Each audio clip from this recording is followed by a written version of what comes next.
you had said. He was not fully convinced that you were right, but he was not convinced. And that was encouraging because at least he was listening with an open mind. And I think these are the people we're trying to reach. That's really with good. The program. Yes.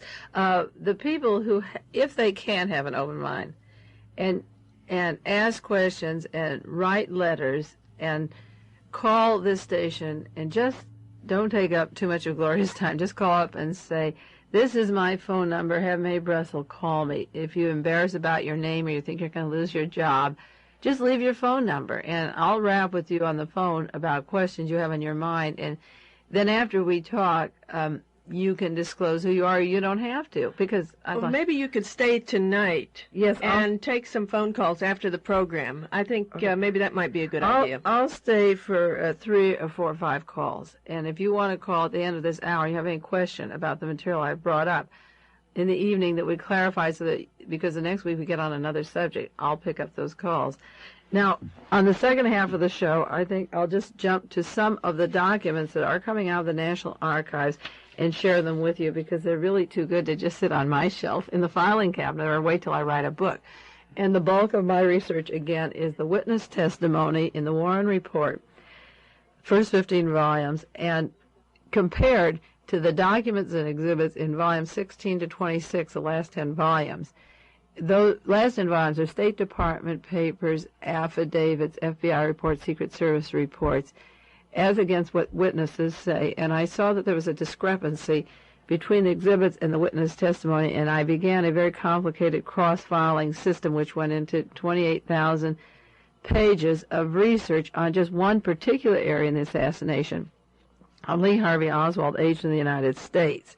Now, a person visiting the Monterey Peninsula heard our program. This was last September, and he was passing through, and he was impressed with the program and wrote 2 letters, one to Alan Cranston, the U.S. Senate, and the other was to Senator John Tunney.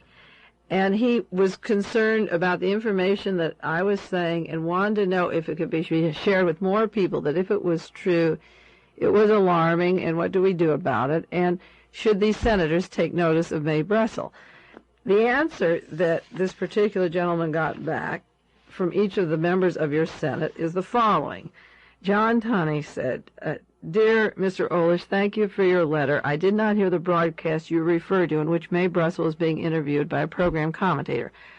I have no idea where she gets her information, unless, like the rest of us, she reads the newspaper, listens to the TV and the radio, and has some first-hand information, and I'm curious how she could make some of the connections she does. But I know nothing about her. And he signed his name, John Tunney. Best regards. He isn't very curious. I'm making startling statements about candidates being killed and a president being killed, a civil rights leader being killed.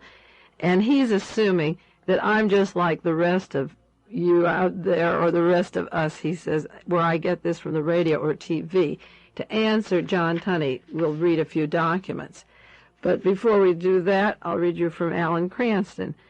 He said, Dear Mr. Olish, I appreciate your concern for the allegation that by Mae Brussell that implicated the CIA in the death of President Kennedy. I do not know Miss Brussell, and I highly doubt that she has any basis to her story whatsoever. Many people have looked for plots in the tragic death of President Kennedy, and I'm afraid that Miss Brussell is trying to draw public attention to another story that has no basis in fact. Signed, Alan Cranston.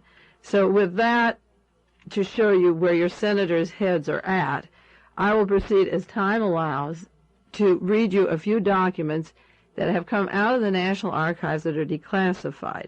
The first one is a letter dated January 29th from David Bellin. 1964. David Bellin, an attorney for the Warren Commission, to Mr. J. Lee Rankin. That's the General Counsel of the Commission. Subject, the examination of Marina Oswald. In reviewing the proposed questions for Marina Oswald, Mr. Ball and I have discussed the possibility of whether or not she'd be willing to submit to a polygraph examination in addition to regular interrogation. There are 3 basic reasons for our suggestion of a polygraph. 1, a substantial portion of key testimony by Marina is not subject to ordinary tests of credibility. 2, insofar as the public is concerned, we believe that the submission to a polygraph examination would serve a substantial addition upon our final publication of the report. 3. If under polygraph examination it were to be shown that Marina Oswald had not been truthful in her testimony, it could throw an entirely new light on aspects of the investigation. End quotes.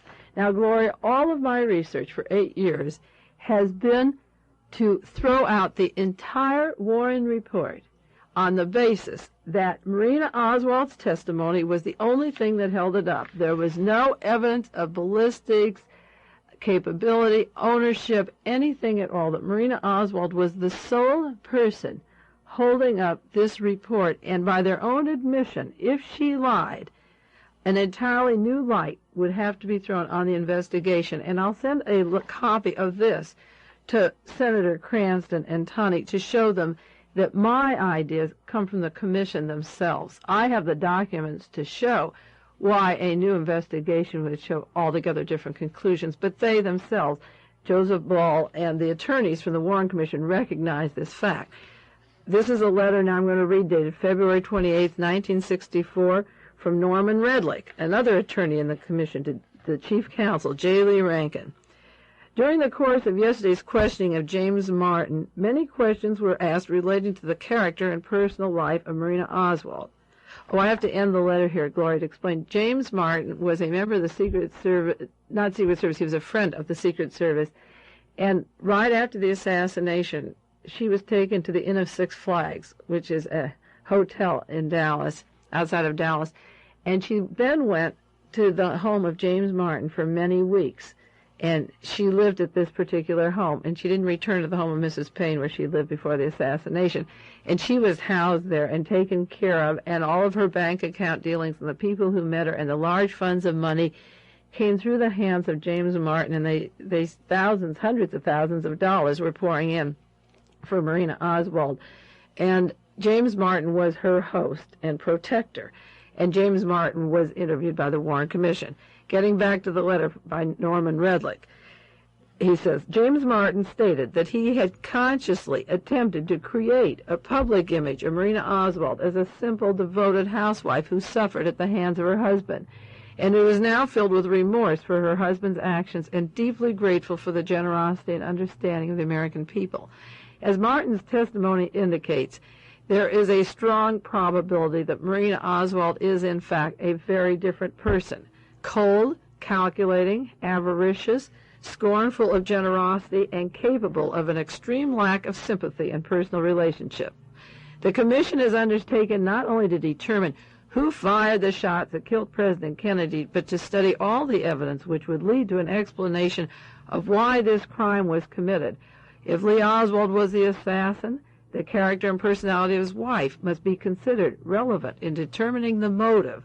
There are many explanations for the assassinations, a foreign or a domestic plot, and Oswald's political motivations.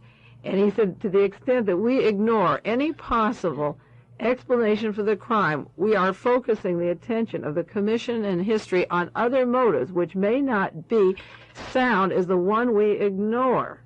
This would be a disservice to the cause of truth, which in your words is our only client. I'm reading a letter from Norman Redlich to the Warren Commission, dated February 28th. Neither you nor I have any desire to smear the reputation of any individual. We cannot ignore, however, that Marina Oswald has repeatedly lied to the Secret Service, the FBI, and the Commission on matters of vital concern, and to the people of this country and the world.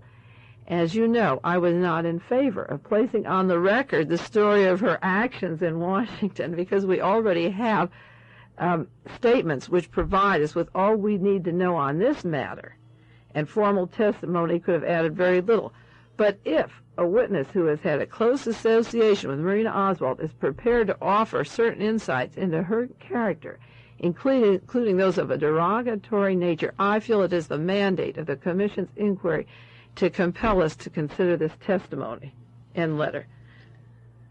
What happened there? Well, you know, Gloria, from our first show, what happened. I mentioned that Marina Oswald is one of the most famous women in American history. She'll go down. Infamous is the word. you know how they took that up. They didn't do anything about it. They didn't do anything, right. They coddled her. I have letters where they said it's inadvisable to brush her feathers. She's making all this money off the assassination. She made a large amount of money. She got citizenship from Russia. She effected a change in our whole power structure. If that woman can undo things that were being done, maybe another female, Mae Brussell, can get them back again. If a woman can undo it, maybe a woman can get it back. And I meet her head on, any time, any place, and so does the Warren Commission staff.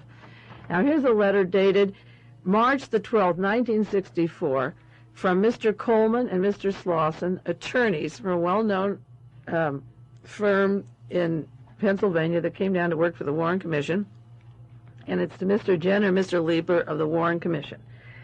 This is how the letter reads. In the FBI summary of the report of Special Agent Gumberling, it is indicated that Oswald, on October the 15th, 1963, might have been able to secure a job as a cargo handler at $310 a month.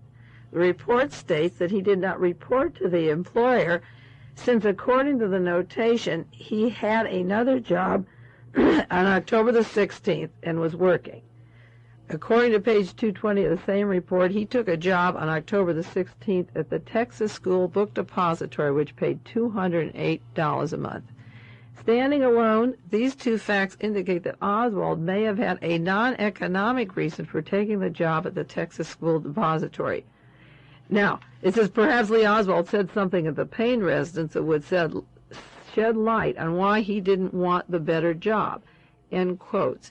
We have mentioned before my research that Lee Harvey Oswald applied for a job as a cargo carrier. It was at Love Airfield, and the commission documents in the last 10 volumes, I call them the exhibits, the documents, show the job applications at the employment office, and it said he was applied on this particular date, October the 15th, for a job as a cargo carrier at Love Airfield, and October the 16th, he was ready for work. It didn't say that he turned it down. It didn't have a negative. It also said that the same date he applied for a job at the Texas School Book Depository. And it also says that he started work there on the 16th. So what I want to say is this, that Lee Harvey Oswald had two jobs, one at Love Airfield and one at Book Depository. And if the motorcade were changed, he could be at one of the other places because very few people at the depository worked with him on the 6th floor and he moved things around. He could have been at either place when John Kennedy came to Texas, and certainly in October they knew he'd be there in November. So the explanation of why Oswald worked for $100 a month less when he'd been floating around in New Orleans and Mexico and back to town and his wife was having a second baby is something the commission should have taken note of. And when the attorneys, Mr. Coleman and Slauson, said it may have been non-economic reasons, you can believe it was, but this is the kind of information the Warren Commission chose to ignore. How he had two jobs, applying the same day, accepted both places, and both places are locations where John Kennedy would be. Now, we've talked about a location, a photographic lab that Lee Harvey Oswald worked at in 1963. It was a CIA building. They do maps for overseas, domestic maps, overseas maps for the military. They print government bonds. The name of the photographic lab is called Jagger's Chili Stovall. I'm going to read you a letter dated April the 7th, 1964, from Edward Conroy and John O'Brien, attorneys for the Warren Commission, to Mr. J. Lee Rankin. Mr. Rankin was the chief counsel, so all the memorandums came to him, and when he had questions, he sent them to J. Edgar Hoover, and I have copies of his correspondence. Now, here's the letter. A review of the actual time record covering Oswald's employment at Jagger's Chili Stovall shows that on numerous dates, Oswald worked on photographic jobs for Sam Bloom. A Sam Bloom operates a public relations and advertising business in Dallas, and the Sam Bloom agency handled the advanced publicity in Dallas in connection with President Kennedy's visit. It would seem that either Mr. Bloom or a member of his staff would have had contact with Jagger's Chili Stovall and possibly Oswald in connection with his photographic work. Although Oswald's employment ended at Jagger's Chili Stovall on April the 6th, 1963, it is probable that his association with the company may have provided him with an acquaintance in the Sam Bloom agency. In connection with the work Oswald was doing at Jago's Chili